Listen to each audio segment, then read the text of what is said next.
Ya, assalamualaikum warahmatullahi wabarakatuh.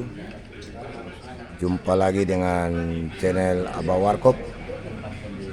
Pada edisi ini adalah sebuah edisi opini, di mana Abah Warkop berbincang-bincang dengan salah seorang tokoh agama atau biasa kita sebut dengan Ustadz Bapak Arnold Yusuf, Pak Ustadz Arnold Yusuf. Kita sedikit berbicara tentang dinamika kehidupan dilihat dari aspek-aspek keagamaan. Assalamualaikum warahmatullahi wabarakatuh, Pak Ustadz. Waalaikumsalam warahmatullahi wabarakatuh, Pak Irfan. Sehat walafiat. Alhamdulillah. Apa kabar, Pak? Sehat walafiat, baik fisik maupun mental. Alhamdulillah masih terdalam lindungan Allah Subhanahu wa taala, walaupun dengan keadaan pandemi sekarang ini ya alhamdulillah kita dalam keadaan Sehat ya. Ya, itu yang paling penting, Pak. Yang paling penting dalam hidup ini yaitu sehat dulu. Begini, Pak Ustadz, saya ingin mendapat satu pencerahan bagaimana Pak Ustadz melihat situasi dan kondisi keadaan kehidupan sekarang ini, terutama kita yang ada di Gorontalo dengan suasana katakanlah suasana pandemi. Kira-kira bagaimana Pak Ustadz melihat? ya. Alhamdulillah masyarakat kita yang pada umumnya ya, baik di Provinsi Gorontalo, lebih khusus lagi di Kota Gorontalo ini, saya melihat mereka dengan wabah yang sekarang ini yang berkepanjangan. Alhamdulillah saya sangat bersyukur masih begitu banyak orang-orang yang mau menghargai apalagi himbauan pemerintahan. Itu bagus. Yang jadi persoalan di sini tumpang tindih masalah pendapat. Nah, di sana sini kita ini banyak pendapat, yang ini begini, yang ini begini. Sebenarnya kita ini orang adalah kulil haq walau kana murra. Katakanlah olehmu bahwa yang benar itulah benar. Kalau yang tidak benar itu ya tidak benar. Ya, itu aja. Jadi banyak yang tanya sama saya, apakah corona itu benar? Saya bilang, iya, corona itu benar, wabah itu benar. Yang jadi persoalan adalah perpanjangan waktu inilah yang menjadi salah satu hal yang perlu kita waspadai. Saya sebagai pribadi ya, saya sendiri mencari ini corona sebenarnya di mana ini corona ini. Tapi tetap dia ada dan kita harus waspada. Himbauan pemerintah itu kita harus hargai. Tidak mungkin pemerintah itu akan memberikan kita satu hal-hal yang dapat mencelakakan diri kita. Pemerintah pasti dengan apa yang mereka kerjakan ini untuk melindungi masyarakat. Cuma terkadang kita ini salah pengertian. Memang banyak asumsi hal-hal bahwa hal ini adalah merupakan salah satu bisnis dan lain sebagainya. Kalau saya melihat dari kacamata agama, Allah memberikan satu ketetapan kepada hamba-hambanya, terutama umat manusia ini.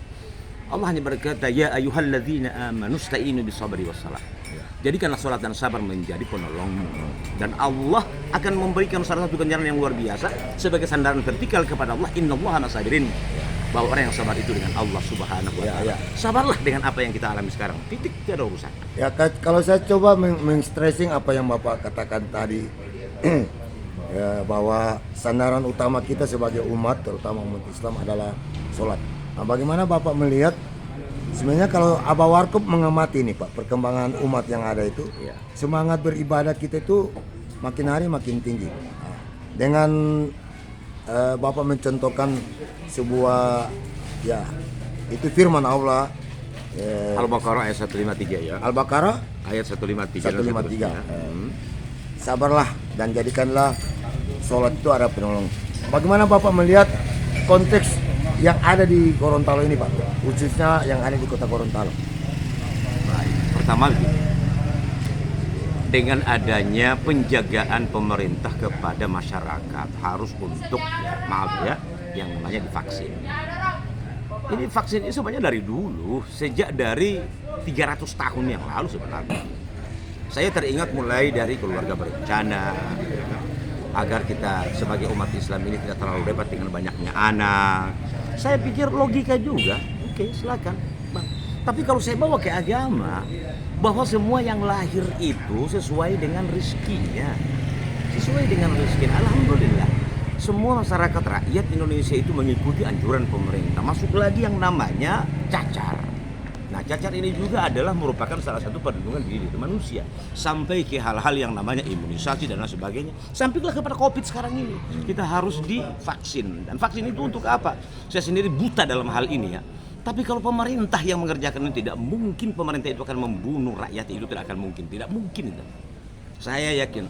Entah hal itu benar bahwa dengan amsusi kita ini ditargetkan sekian tahun, dengan vaksin ini kita akan saya bilang Masya Allah, ini suuzon seperti ini janganlah. Apakah Bapak tidak melihat ada ekses misalnya ekses politik ekonomi? Tidak, Bapak tidak melihat ke sana. Banyak ya, ada yang bilang ini dari, kalau dilihat dari sisi agama lain, dari sisi ekonominya lain, dari sisi politiknya lain, bahkan yang saya dengar itu ini karena arusnya politik. Kalau saya berpikir, saya gaungkan antara agama dengan politik ya. Agama itu membutuhkan politik. Ya. Pun politik pun butuh naungan agama. Kalau kedua ini berjalan selaras, insya Allah kita ini aman-aman saja. Kenapa? Karena setiap orang yang beragama itu pasti patokannya hanya kepada Allah. Asal punya sandaran vertikal kepada Allah.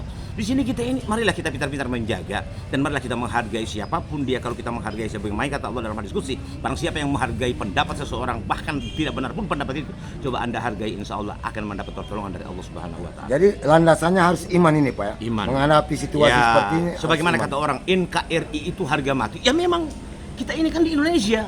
NKRI harga mati, tapi yang lebih harga mati itu adalah iman kepada Allah Subhanahu wa taala. Titik, tidak ada urusan. Kalau kita sudah beriman pasti NKRI harga mati. Jadi Itu sudah jelas. kita kembali kepada keyakinan kita beragama, harus kuatkan iman. Iya. Salah satu cara untuk memperkuatkan iman menurut Pak Ustadz apa itu? Contoh, Ya. terkadang kita ini sakit hati, blunder ya, dengan misalnya orang-orang yang mengkonsumsi seperti minuman keras ya, penjudi atau narkoba. Saya berpikir begini, sebenarnya mereka ini korban. Korban apa? Korban minuman keras, korban judi, korban togel, korban narkoba. Mereka ini semuanya korban sebenarnya.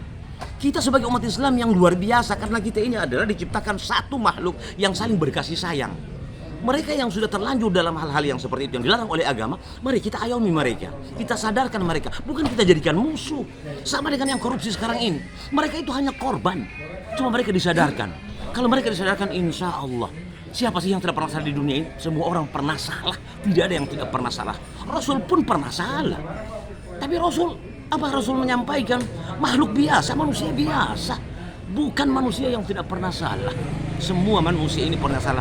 Justru dengan kesalahan ini mereka akan menjadi orang-orang yang benar di hadapan Allah kalau mereka telusuri kesalahan mereka, dan itu yang ditunggu oleh Islam itu sendiri. Kalau saya flashback ya ini Pak, saya flashback. Ini tadi alhamdulillah kita dapat pencerahan dari Pak Ustadz tentang sejarah kehidupan Bapak lah, sebagai sekarang ini masyarakat Gorontalo tahu Bapak adalah seorang Ustadz.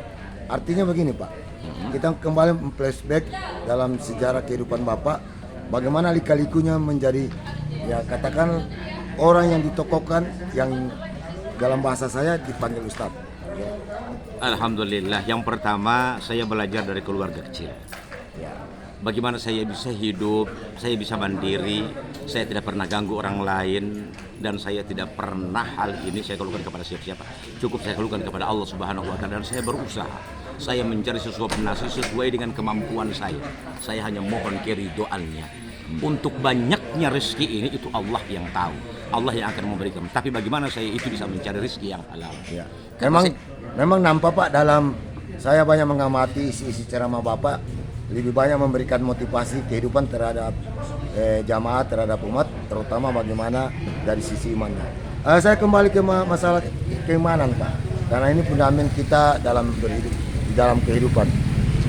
Bagaimana kira-kira saran Bapak untuk kita masyarakat Gorontalo, khususnya kaum muslimin, untuk menghadapi situasi, suasana, kondisi daerah, kondisi negara, bahkan kondisi dunia yang saat ini terombang-ambing dengan situasi ekonomi yang ada?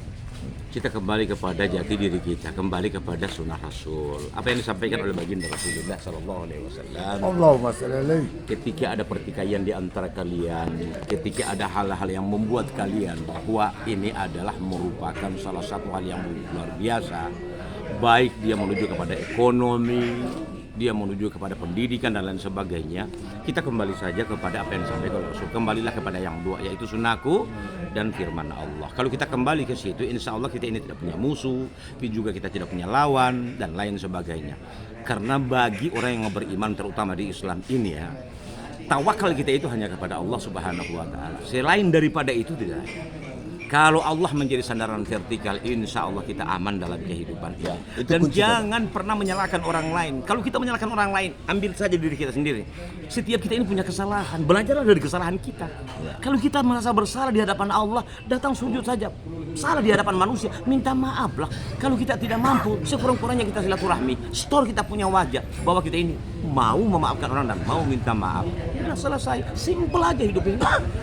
Bagaimana? Yang paling terakhir Pak, closing statement dari Pak Ustadz atau kata-kata terakhir yang dari Pak Ustadz, bagaimana kita Gorontalo bagian dari NKRI memberikan yang terbaik untuk bangsa ini, kira-kira apa yang harus kita berikan, terutama kepada negara dan bangsa ini. Baik, alhamdulillah saya dengan begitu banyak melihat YouTube ya, semua yang baik di televisi, dari media massa, di koran, berita-berita dan sebagainya. Saya hanya mengharapkan kepada seluruh umat, tidak hanya umat Islam, seluruhnya. Sebagaimana kata mereka, NKRI itu harga mati itu bagus. Tapi marilah kita pertahankan keimanan kita. Betapa dan bagaimanapun kita gigih dalam mempertahankan NKRI ini, tapi kalau iman kita lemah, kita bisa akan pudar. Marilah kita sama mengayomi di antara kita, saling mengajak, bukan mengejek, tapi mengajak. Dan jangan sampai menjustis. Jadi saling mengajak, bukan mengejek. Bukan mengejek, tapi mengajak. Marilah sama-sama kita mengajak. Karena di hadapan manusia ini tidak sempurna di hadapannya. Tapi kita tahu, ketika kita tahu kita ini orang yang lemah di hadapannya, insya Allah masih akan sempurna di hadapan Allah. Yang paling inti adalah makom kita dengan Allah kalau masih agak kurang, penyerahan dirilah kepada Allah. Dengan penyerahan diri itu, insya Allah kita menjadi orang-orang yang tawadu, menjadi orang-orang yang qanaah rendah diri, dan kita selalu untuk berharap segala sesuatu itu bermohon kepada Allah, dan perbanyaklah kita bersilaturahmi. Inilah statement saya yang terakhir. Semoga kita ini, marilah kita orang semua saudara se-Indonesia ini adalah negara kita. Mari kita jaga bersama. Apapun yang kita dengar, mari kita bersama-sama. Jangan berasumsi dengan hal-hal yang lain, mengakibatkan orang hati panas, dan itulah yang akan mengakibatkan apa yang dinamakan keributan di antara kita semua. Saya hanya berharap insya Allah negara kesatuan Republik Indonesia ini aman, apalagi menghadapi pandemi ini. Yuk sama-sama kita berjalan dengan pemerintah, bergandeng tanganlah kita, berdekakan bahwa Indonesia adalah manusia-manusia yang stabil, manusia-manusia yang dengan Allah Subhanahu wa Ta'ala. Assalamualaikum warahmatullahi wabarakatuh. Waalaikumsalam warahmatullahi wabarakatuh. Ya, itulah tadi kita bincang-bincang sejenak dengan salah satu tokoh agama yang ada di Kota Gorontalo. Beliau adalah Bapak Yunus Arnold, Ustadz yang biasa kita panggil Ustadz Yunus. Beliau telah banyak memberikan motivasi pencerahan kepada kita sekalian. Oke, demikian dengan Abah Warkop dari Gorontalo untuk Indonesia. Jaga protokol kesehatan. Salam sehat Gorontalo. Terima kasih. Assalamualaikum warahmatullahi wabarakatuh.